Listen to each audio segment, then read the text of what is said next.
আন্তর্জাতিক অর্থনীতি পাথারি গুলিতে কনস্টেবল মনিরুল ইসলাম 2024-25 অর্থ বছরের জন্য ইউনিটের সোয়াট এবং বোম ডিসপোজাল টিম পাশাপাশি।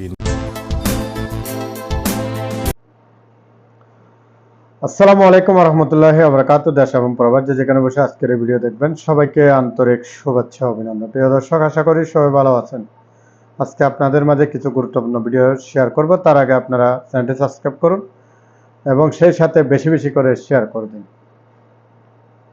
প্রিয় দর্শক, বাংলাদেশে আপনারা জানেন এই মুহূর্তে গত রাতে পুলিশের গুলিতে এক পুলিশ কনস্টেবল নিহত হয়েছেন। সেটা নিয়ে তদন্ত চলতেছে। বলা হচ্ছে যে পুলিশ সদস্য গুলি করেছে তা সে নাকি একটু মেন্টাল টাইপের ছিল, এখন এই ধরনের কথা আসছে। যাই হোক, এই ধরনের বাংলাদেশে অনাকাঙ্ক্ষিত এই ধরনের ঘটনা আমরা যেন কোথাও না ঘটে, সেদিকে সবার লক্ষ্য রাখা উচিত। নিজের সহকর্মীকে গুলি করে হত্যা করা এটা কম বিষয় না। একটি পরিবারকে তারা সন্তান হারা করেছেন, পিতা হারা করেছেন। অন্যদিকে দেশের সব অর্জন ধ্বংস করে দিয়েছে বললেন মির্জা ফখরুল। আর বক্তব্য আওয়ামী লীগের সাধারণ সম্পাদক বলেছেন, সরকার পতনের হুমকি দেয় বিএনপি, আমাদেরও শান্তির সমাবেশ করতে হবে। সব মিলিয়ে আসলে আজকের এই গুরুত্বপূর্ণ ভিডিও আপনাদের মাঝে উপস্থাপন করতেছি।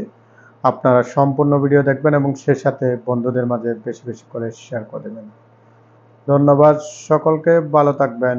সিপিডি কি বললো, টিআইবি কি বললো, সুজন কি বললো, এসব নিয়ে আমাদের কোনো মাথা ব্যথা নেই।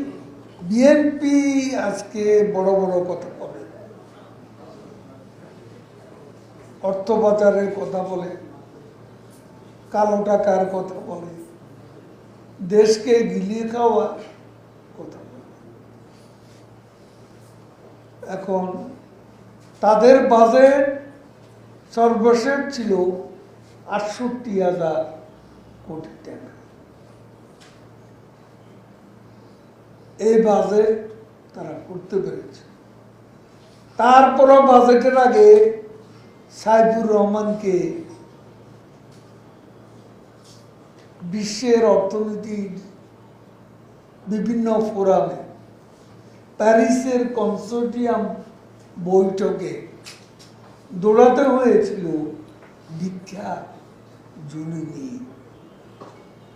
আমাদের সময়ে ভিক্ষার ঝুলি নিয়ে বাজেট পূর্ববর্তী সময় আমাদের কোনো অর্থমন্ত্রী বিদেশে গিয়ে ভিক্ষা চায়। তাহলে এখানে আপনি বুঝতে পারেন দেশটা কোথা থেকে কোথায় এসেছে। 15% কর দিয়ে অপ্রদর্শিত আয় আমরা অর্থনীতির মূলধারায় আনার ব্যবস্থা করেছি। এর ফলে ব্যাংকিং সিস্টেমে অর্থ প্রবাহ বাড়বে। অনেকের হাতে গোপন টাকা উদ্ধার করতে বাজেটে কালো টাকা সাদা করার সুযোগ আছে। এই সুযোগ দানের মাধ্যমে অর্থ উপার্জনের ক্ষেত্রে অন্যায় অবৈধ কাজের শাস্তি মওকুফের সুযোগ নেই। সেটা ফৌজদারি অপরাধের শাস্তি বিধান প্রচলিত আইনি। অন্যদের মাধ্যমে ট্যাক্স রিটার্ন তৈরি করা সহ বিভিন্ন কারণে অনেকে ট্যাক্স রিটার্নে সকল সম্পদের বিবরণ থাকে। এসব ভুল সংশোধন করার সুযোগ থাকতে হবে। অপ্রদর্শিত অর্থ সম্পদ মূলধারা আসলে ভবিষ্যতে তার উপর আয় থেকে সরকার কর আদায় করে রাজস্ব আহরণ অধিক পরিমাণে বাড়াতে পারে। সিপিডির পক্ষ থেকে গতকাল সংবাদ সম্মেলন করা হয়েছে। তারা যেটি বলছে যে আশা করেছিল যে সরকার মুন্সিয়ানা দেখাবে, মুন্সিয়ানা দেখাতে পারেনি।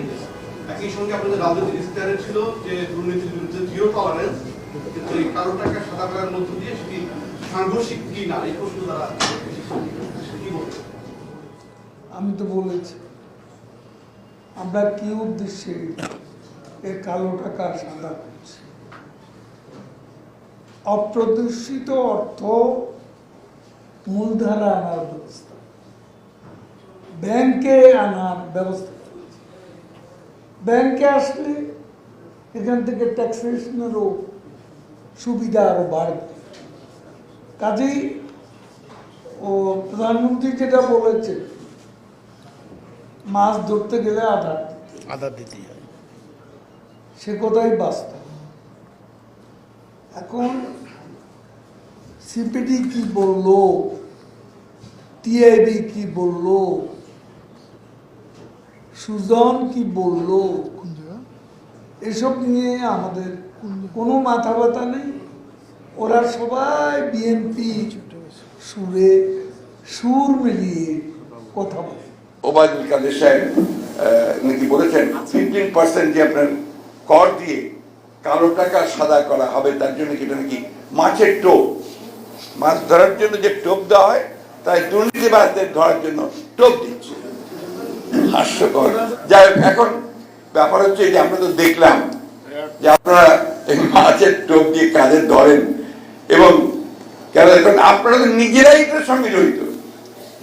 আপনি বাজেট দেখলেই বুঝতে পারবেন যে রাঘব বোয়ালদের লুটে খাওয়ার আরেকটা ব্যবস্থা করেছেন। এটা এই প্রত্যেক বছর একই ঘটনা করছে, এবং যারা আপনার অর্থনৈতিক বিশ্লেষক তারা বলছেন যে এটা আপনার শুধুমাত্র ক্ষতি ছাড়া আর কিছু করবে না।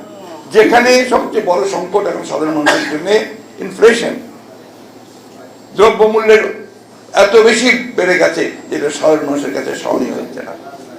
আজকে এই সমস্ত কথাগুলো বলে একটা ধূম্রজাল সৃষ্টি করে মানুষকে আর কতদিন প্রতারিত করে রাখে তারা। তাই আমি সকল রাজনৈতিক কর্মী, এখানে বেশিরভাগই আছেন আপনারা, আমাদের নেতৃবৃন্দ আছেন, আমাদের একটাই আপনাদের কাছে আবেদন যে আজকে দল মত নির্বিশেষে আমাদের ছোটখাটো দোষ ত্রুটি ভুলে গিয়ে আসুন আমরা সবাই একসাথে হই।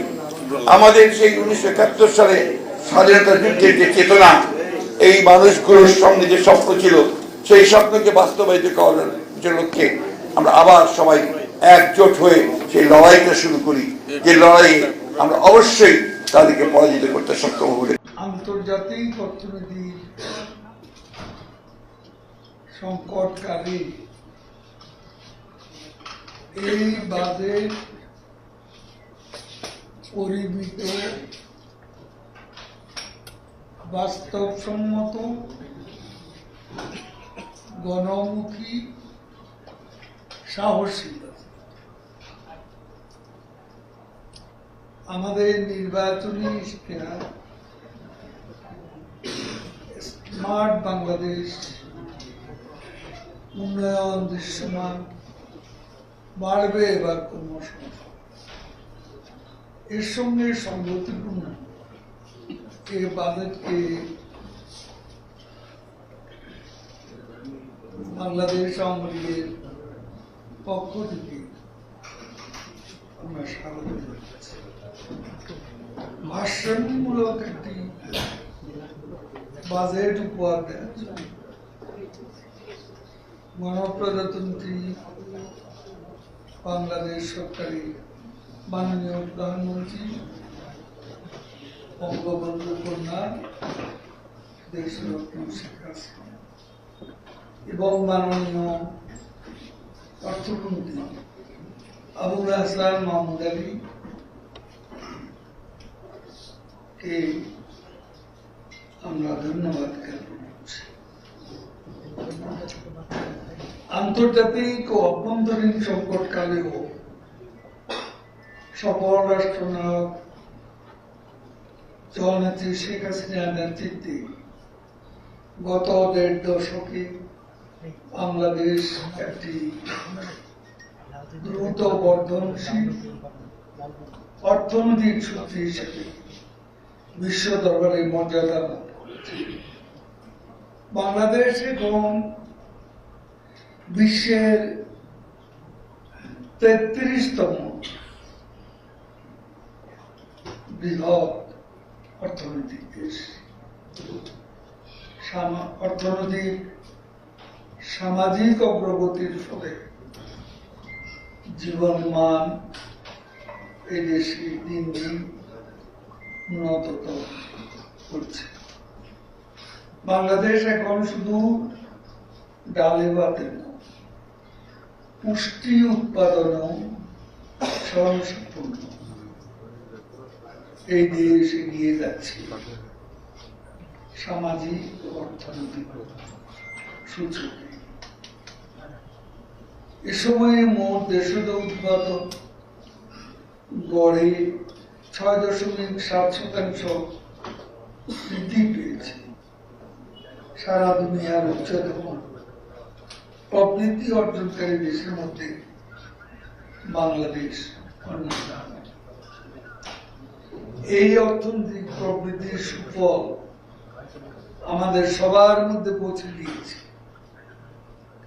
যার ফলে দ্রুততম সময়ের মধ্যে দারিদ্র কমেছে। 2005 সালে বিএনপি জামাত জোট সরকার দেশের 40% বেশি মানুষকে দারিদ্র সীমার মধ্যে রেখে গিয়েছিল। জনগণের ধারাবাহিক সমর্থন নিয়ে শেখ হাসিনা সরকার মাত্র 14 বছরের মধ্যে দারিদ্র 18.7% এবং অতি দরিদ্রের হার 5.6% নামিয়ে দিয়েছে। প্রায় 8 লাখ কোটি টাকার এই বাজেট বাংলাদেশের ইতিহাসে সবচেয়ে বড় বাজেট।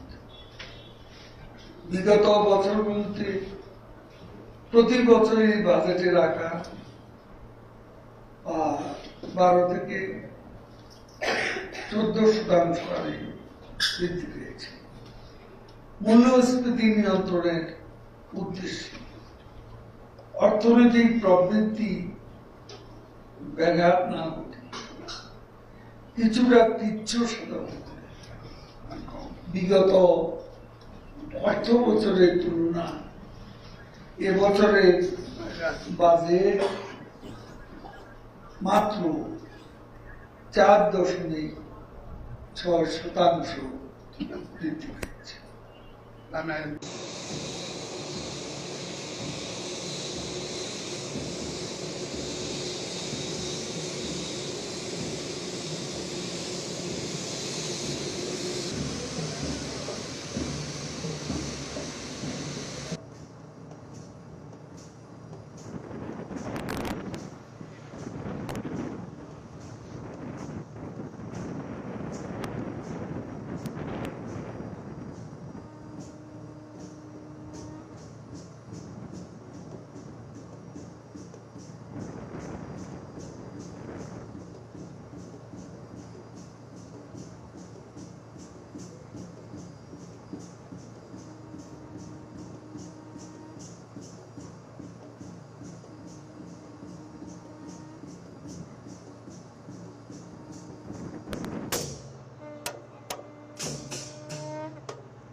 পাবলিকে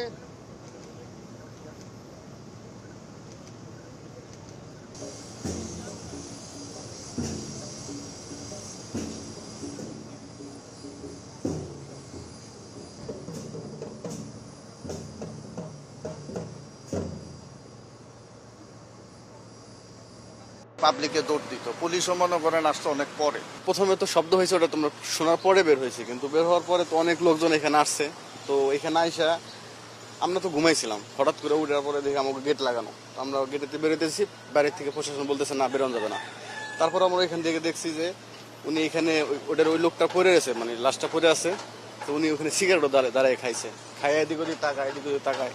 মানে উনি একবার বসে, একবার এই জায়গায় বসে, ওই জায়গায় এরকম আবার দাঁড়ায় থাকে, আবার বসে, আবার এরকম। মানে ওনার ভিতরে একটা আতঙ্ক কাজ করতেছিল প্রশাসনের ভিতরে। পরে শেষে অনেক লোকজন আইসে, এই পাশে চারপাশে ঘেরাও দিয়ে আইসে, পরে উনি নিজে নিজে সিলিন্ডার করছিল, পরে গ্রেপ্তার করে ফেলাইছে। পুলিশ তো আইসা বিভিন্ন জায়গা থেকে মানে চেষ্টা করতেছে আর কিভাবে কি করা যায়। তো চারমুড়া থেকে ঘেরাও দিয়া পরে প্রশাসনের লোক দেখে নিজে নিজে সিলিন্ডার করছে, কারণ সিলিন্ডার না করতো ওরে হয়তো গুলি করতো। এই জন্য কয়েক পাশে ঘেরাও দিয়া ওরে গ্রেপ্তার করছে। কিন্তু ওইটা ফেলাইয়া ওইখানে সিগারেট খাইছে, এদিক ওদিক তাকায়, এদিক ওদিক হাঁটে, মানে খুব একটা কাণ্ড। ওর ভিতরে একটা আতঙ্ক কাজ করতেছিল অনেক। মানে 3-4 রাউন্ডের মতো শব্দ হয়েছে, বাকিটা বাসাতে বাড়িয়েছি ভয় না, এই শব্দ ওই পুলিশ এখানে পয়সা রয়েছে, মাঝে মাঝে একটু দেখাইছিল, তখন আপনার ওই পাবলিকে দৌড় দিত, পুলিশও মনে করেন আসতো অনেক পরে, কেউ আসতে পারে নাই কাছে। পুলিশ কি দেখাইছে? মানে ওই যে এখানে পুলিশে কতক্ষণ পয়সা রয়েছে, কতক্ষণ মানে ঘুরে, এই আর কি অবস্থা। যে পুলিশটা মারছে, উনি মানে মাঝে মাঝে রেডি করে, মাঝে মাঝে এইদিকে ঘুরে, তখন পাবলিকে দেয় দৌড় এইদিকে। মানে যে গুলি করছে তাকে আপনারা দেখেছেন? হ্যাঁ, ও কি নেশাগ্রস্ত ছিল নাকি? এইটা তো আমরা সে বলতে কি পারবো না। করতেছিল আসলে বন্দুক নিয়ে? মানে যখন আপনার লোকটারে মারছে, তখন দেখাইলো যে আপনার ওই যে পাবলিকের একটু ভয়ভীতি দেখাইতে আছে, পাবলিকও দৌড় দেয়। ওই যে সাইডে পুলিশ টুলিশ আসিল, এরাও মনে করেন এইদিকে আসতে পারে নাই ওই সময়। আসছে মনে করেন অনেক পরে, কিন্তু লাশ পইটা রয়েছে এখানে। আচ্ছা, কি কতটা গুলির শব্দ? না, গুলির শব্দটা আমরা পাই নাই। আমরা খবর পাইয়া যে মাত্র আমি তখন মনে হয় 12টার আগে বাসায় গেছি, একজনে গলি এখানে তো বেলে গোলাগুলি হয়েছে, কি হয়েছে পরে আইসা দিয়ে ঠিক এই অবস্থা। যার হাতে বন্দুক ছিল যে গুলি করছে তাকে আটক করলো কেমন? মানে আটক করছে পরে এম্বাসির লোক আইসা এইদিকে বৈশা দিয়েছিল, এম্বাসির লোকে কথা বইলা পরে হারে কেমনে ধইরে, এরপরে তাড়াতাড়ি পুলিশ আসছে পরে।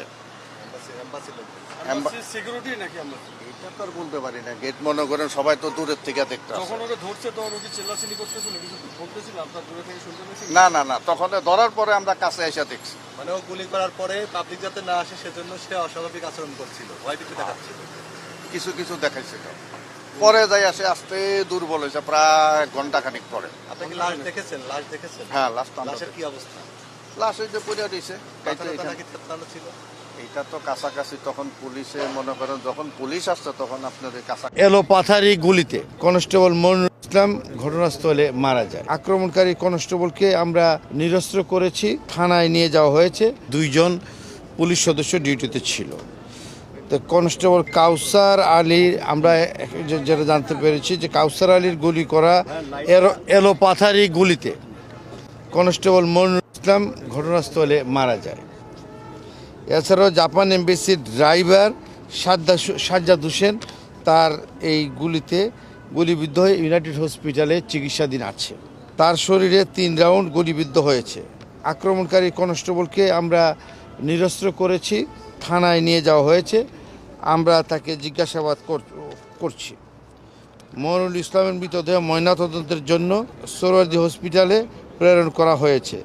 ঘটনাস্থল থেকে আমরা কিছু ওই গুলির খুশায় SMT গুলি এবং 20 রাউন্ড চাইনিজ রাইফেলের গুলি উদ্ধার করেছি এখন পর্যন্ত। আর যেহেতু এটা একটা খুব প্রাথমিক পর্যায়ে, আমরা তদন্ত করে দেখছি, এর সাথে যে ব্যবস্থা নেওয়া দরকার, নিশ্চয়ই আপনারা জানেন যে আমরা এই বিষয়ে কাউকে তো কোনো ছাড় দেওয়ার কোনো সুযোগ নাই এবং আমরা আইনানুগভাবে এই যথাযথ ব্যবস্থা গ্রহণ করা হবে। প্রাথমিকভাবে আসলে কি মনে হচ্ছে যে কারণটা কি? আমরা জিজ্ঞাসাবাদ করব, জিজ্ঞাসাবাদ করলে আমরা যে তথ্য পাবো ব্যবস্থা নেব। এখনও আমরা এখান থেকে আমি একটু ইউনাইটেডে যাব, সেখানেও আমাদের যে একজন আহত হয়েছে তাকে আমরা দেখতে যাব। এরপরে তাকে আমরা জিজ্ঞাসাবাদ করব এবং ক্রমান্বয়ে জিজ্ঞাসাবাদ করে কি কারণে কিভাবে এই ঘটনা সংঘটিত হয়েছে এর মূল রহস্য উদ্ঘাটিত হবে অবশ্যই। এবং যেহেতু যে লোক এটার সাথে জড়িত তাকে আমরা ইতিমধ্যেই ধরে ফেলেছি, তো এটা জানাটা বোধহয় খুব কঠিন হবে না। এখন কি কারণে সংঘটিত হয়েছে আমরা এটা তো আমাদের লোক ছিল, সব জায়গাতেই আমাদের লোক ছিল এবং আমাদের লোকেই যেহেতু এটা করেছে আমরা যেটা বুঝতে পেরেছি, এটা কি কারণে খুব ঘটেছে এটা আমরা একটু খতিয়ে দেখছি। উদ্ধার করছেন কিভাবে? যে সে যদি একজন পুলিশ আরেকজন পুলিশকে গুলি করলো, তাকে নিরস্ত্র করলেন কিভাবে, তাকে উদ্ধার করলেন কিভাবে, এই ঘটনাটা যদি আচ্ছা, এটা সে কি পলাতক হয়েছিল নাকি? না পলাতক ছিল না, সে এখানে ছিল, এখানে পেয়েছি একটু অজ্ঞান অবস্থায়। হ্যাঁ, আর্মস্টার রেখে এখানে ঘোরাঘুরি করতে, আর্মস্টার রেখে এখানে একটু আশেপাশে সে ঘোরাঘুরি করতেছে।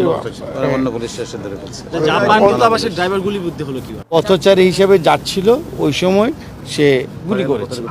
এখন কি কারণে গুলি করেছে এটা তাকে জিজ্ঞাসাবাদ করলে আমরা আরো 2024-25 অর্থ বছরের জন্য এ সরকারের প্রস্তাবিত বাজেট দেশের সাধারণ দরিদ্র মানুষদের শোষণের লক্ষ্যে একটি সাজানো হাতিয়ার মাত্র। বর্তমান লুটেরা সরকারের এই বাজেট কেবলমাত্র দেশের গুটি কয়েক অলিগার্কদের জন্য, যারা শুধু চুরি করছে না, তারা ব্যবসা করছে, তারাই পলিসি প্রণয়ন করছে, আবার তারাই পুরো দেশ চালাচ্ছে। দেশ আজ দেউলিয়াতের দ্বারপ্রান্তে উপনীত হয়েছে।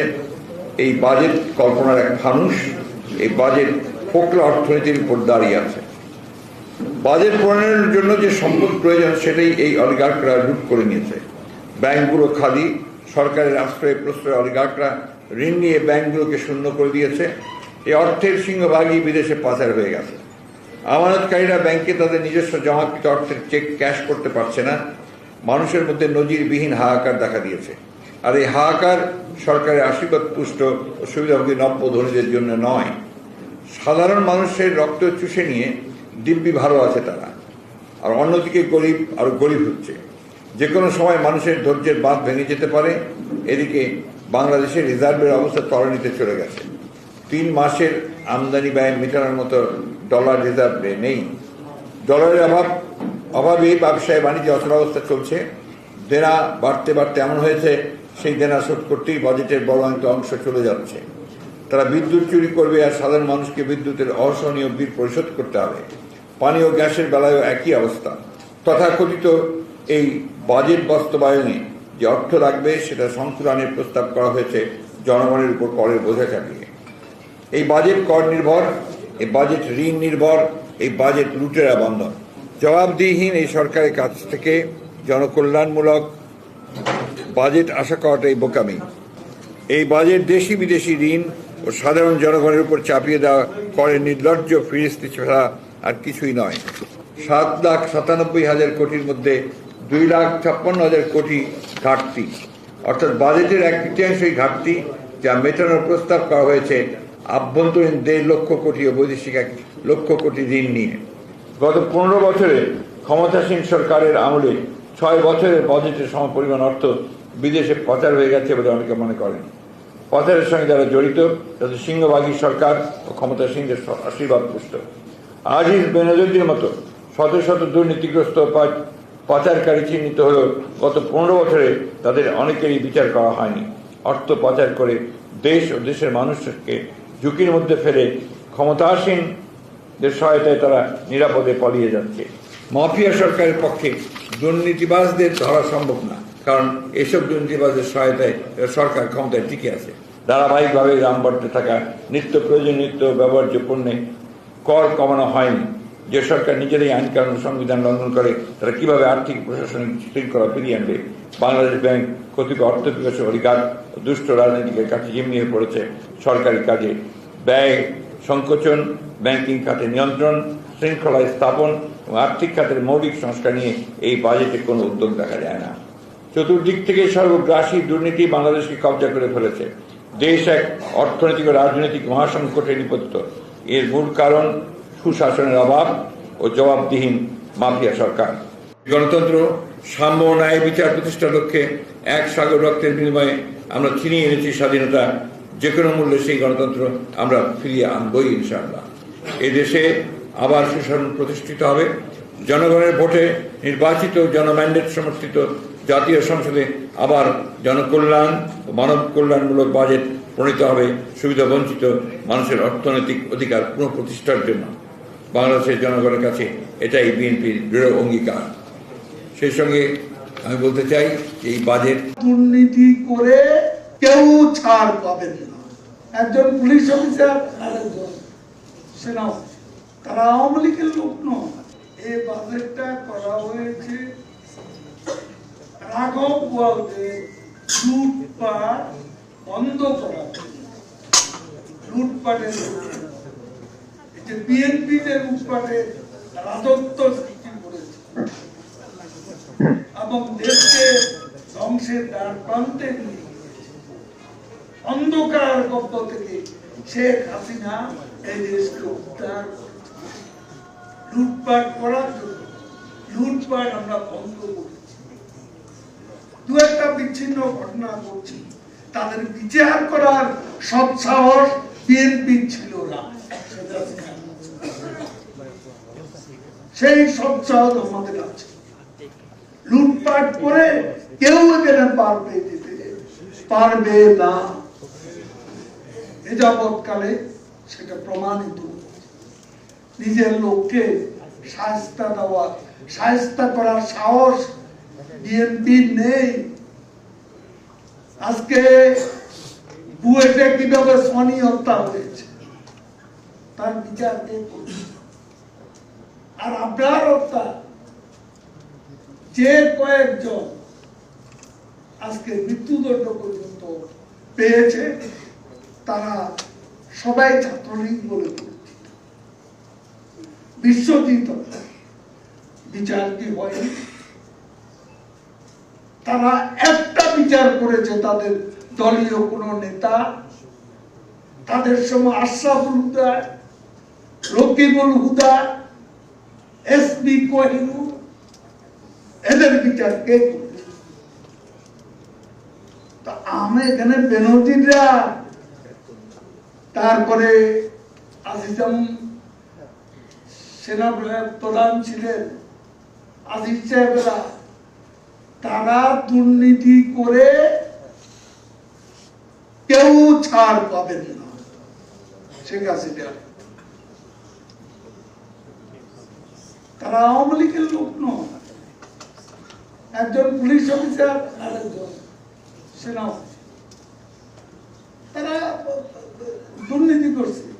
কথা হচ্ছে দুর্নীতি করে তারা পার পেয়েছে, সরকার তাদেরকে ছাড় দিয়েছে কিনা, যেটা বিএনপি করেছে। আমরা সেই পিওরিটি কালচার আমরা এখানে গড়ে তুলিনি।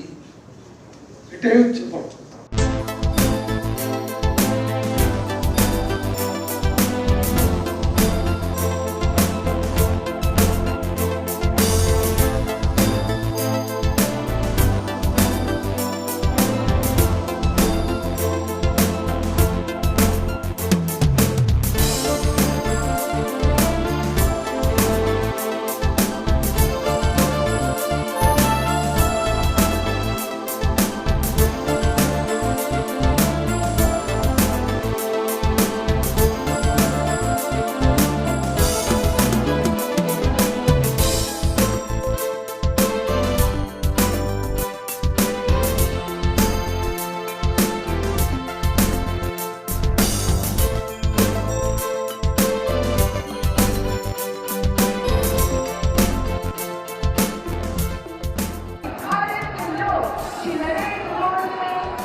আমরা নেত্রকোনা জেলা পুলিশের কাছ থেকে ইনফরমেশন পেয়ে গত রাত থেকে আমরা কার্যক্রম শুরু করি। এখানে আমরা যেটা দেখেছি যে প্রাইমারিলি আমরা একটা ইনফরমেশন পেয়েছিলাম যে এখানে এক্সপ্লোসিভস ডিভাইস এই জাতীয় জিনিস এবং ফায়ার আর্মস জাতীয় জিনিস থাকতে পারে।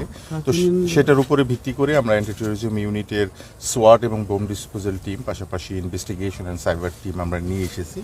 তো আমরা প্রাইমারিলি একটা ভিজিট করেছি, তো সেখানে আমরা কিছু এক্সপ্লোসিভ ডিভাইসের উপস্থিতি লক্ষ্য করেছি এবং আরও কিছু এক্সপ্লোসিভস ম্যাটেরিয়ালস আছে কিনা সেটার জন্য অলরেডি ভিতরে আমাদের বোম ডিসপোজাল ইউনিট সার্চ করছে এবং সেই সাথে কিছু সাইবার রিলেটেড কিছু ম্যাটেরিয়ালস, কিছু ডিভাইস, এই ধরনের জিনিস আমরা দেখেছি। সেটাকে আমাদের যে সাইবার ক্রাইম টিম আছে তারা সেগুলো নিয়ে কাজ করছে। তো আমরা আশা করি যে আগামী 1 থেকে 2 ঘন্টার মধ্যে প্রাইমারি সার্চিংয়ের মাধ্যমে আমরা ভিতরের যেই অবস্থাটা এটা সিকিউর করতে পারবো যে এক্সপ্লোসিভস ডিভাইস বন্য কিছু নাই বা এর মধ্যে আমরা এগুলো ডিসপোজাল করে ফেলবো। এর পরবর্তীতে আমাদের যে রুটিন সার্চিং, যেটা প্রাইমারিলি ইনভেস্টিগেশনের সার্চিং, যেটা এভিডেন্স কালেকশনের জন্য, সেই কার্যক্রম শুরু হবে। তবে সব মিলিয়ে আমি জাস্ট বলবো যে এটা নেত্রকোনা জেলা পুলিশের একটা বেশ ভূয়সী প্রশংসা করব যে এই জিনিসটা সমন্বিতভাবে এরকম একটা জায়গা তারা পেয়েছে এবং উদ্ধার করতে পেরেছে এবং এখানে ভিতরে যে ধরনের ম্যাটেরিয়ালসগুলো আমরা যেটা দেখেছি বা যা আছে এখন পর্যন্ত, সেটা হয়তো বা পরবর্তীতে আপনাদেরকে যৌক্তিকভাবে আমরা হয়তো বা দেখাইতে পারবো যতটুকু দেখানো সম্ভব হবে। তাহলে আপনারা বুঝতে পারবেন যে এটা এখানে মানে বাংলাদেশ পুলিশের বা নেত্রকোনা জেলা পুলিশ কতটুকু সাফল্যের সহিত এই জিনিসটা তারা উদ্ধার করেছে। তো সব মিলিয়ে আমি বলবো যে এই ঘটনায় অনেকগুলো ঘটনায় হয়তো বা আমাদের যেগুলো আগের তথ্য ছিল সেগুলো খোলাসা হবে এবং এটা একটা বড় অর্জন যে অ্যান্টি টেররিজম ইউনিট আমরা ন্যাশন ওয়াইড যে কাজটা করি সেই কাজের একটা গুরুত্বপূর্ণ একটা সাফল্য আমি বলবো যে এখান থেকে আসার সম্ভাবনা রয়েছে। সে ধরনের তথ্য আমরা এখান থেকে পেতে পারি। প্রাইমারিলি আমাদের কাছে মনে হয়েছে যে এখানে অনেকেরই আসা যাওয়া ছিল এবং তারা হয়তোবা এখানে প্রশিক্ষণও গ্রহণ করেছে বলে মনে হয়েছে। এই ধরনের জিনিসপত্র আমরা এখানে ভিতরে দেখতে পেয়েছি। তো ওভারঅল আমরা পুরো জিনিসটা এখনও পুঙ্খানুপুঙ্খরূপে দেখিনি, তারপর প্রাইমারি অ্যাসেসমেন্টে আমাদের কাছে এরকমই মনে হচ্ছে যে এখানে কিছু প্রশিক্ষণ কার্যক্রম তারা চালিয়েছে আর কি। এগুলো প্রাইমারিলি অ্যাকচুয়ালি এই মুহূর্তে বলতে চাই না, তবে আমরা যেটা জানি যে বিভিন্ন ধরনের ড্রেন আমরা আগে যেগুলো আবিষ্কার করেছি জঙ্গির, তো সেই ড্রেনগুলোতে প্রশিক্ষণ কার্যক্রমে তারা যে ধরনের জিনিসপত্রগুলো ব্যবহার করে অলমোস্ট সেই ধরনের জিনিসগুলো তো আছেও, তার থেকে অতিরিক্ত অনেক সফিস্টিকেটেড জিনিসও এখানে রয়েছে। তো আমি জাস্ট স্পেসিফিক্যালি যে ম্যাটেরিয়ালসগুলোর নাম বলছি না, বাট এটা রাত 11:15 বারিধারা ডিপ্লোম্যাটিক এলাকায় হঠাৎই বেশ কয়েক রাউন্ড গুলির শব্দ। মোবাইল ফুটেজে দেখা যায় গুলির শব্দের পরপরই আশেপাশে নিরাপত্তায় নিয়োজিত আনসার ও পুলিশ সদস্যরা ছুটে যান। ফিলিস্তিন দূতাবাসের সামনের রাস্তায় পড়ে আছে কনস্টেবল মনিরুল ইসলামের লাশ। এ সময় ডিউটিরত আরেক কনস্টেবল কাউসার আলী নিজের অস্ত্র রাস্তায় ফেলে রেখে ঘুরছিল উদ্ভ্রান্তের মতো। এ অবস্থায় তাকে আটক করে গুলশান থানায় নিয়ে যায় পুলিশ। ঘটনার আকস্মিকতায় তাৎক্ষণিকভাবে সোয়াত, ডিবি সহ পুলিশের বেশ কয়েকটি দল এসে পুরো এলাকা নিয়ন্ত্রণে নেয়। প্রায় 2 ঘন্টা পর সরিয়ে নেওয়া হয় মনিরুলের মরদেহ। ঘটনাস্থল পরিদর্শন করেন পুলিশের মহাপরিদর্শক। কেন এমন হত্যাকাণ্ড তা জানা নেই কারো। বলেন, তদন্ত করে দোষীকে যথাযথ শাস্তির আওতায় আনা হবে। আমাদের লোকেই যেহেতু এটা করেছে, আমরা যেটা বুঝতে পেরেছি এটা কি কারণে ঘটেছে এটা আমরা একটু খতিয়ে দেখছি। এই বিষয়ে কাউকে তো কোনো ছাড় দেওয়ার কোনো সুযোগ নাই এবং আমরা আইনানুগভাবে এই যথাযথ ব্যবস্থা গ্রহণ করা হবে। কাউসারের গুলিতে গুরুতর আহত জাপান দূতাবাসের ড্রাইভার শেখ সাজ্জাদকে ইউনাইটেড হাসপাতালে ভর্তি করা হয়। তাকেও দেখতে যান আইজিপি। স্বজনরা জানান তার অবস্থা আশঙ্কাজনক, রাখা হয়েছে আইসিইউতে। ডিউটি শেষ করে যাচ্ছিল, তো হঠাৎ করে এই সাইকেলে যাচ্ছে, এখন একটা পুলিশ পড়ে আছে ওই বাড়িধারা। তো জিজ্ঞেস করতেছে যে ভাই এখানে রুগী পুলিশ পড়ে আছে কেন? এটা কম মাত্র ওকে গুলি করছে, একটা হাতে করছে, একটা পেটে করছে। পেটে করলে তারপর পুলিশের গাড়িতে এখানে ইউনাইটেড হসপিটালে ওকে দিয়ে গেছে। এদিকে ভাই হারানোর কষ্টে হতবিহ্বল মনিরুলের বড় ভাই কনস্টেবল মাহবুব। মোবাইলে ভাইয়ের মৃত্যুর সংবাদ জানাতে গিয়ে বারবার কান্নায় ভেঙে পড়ছিলেন তিনি।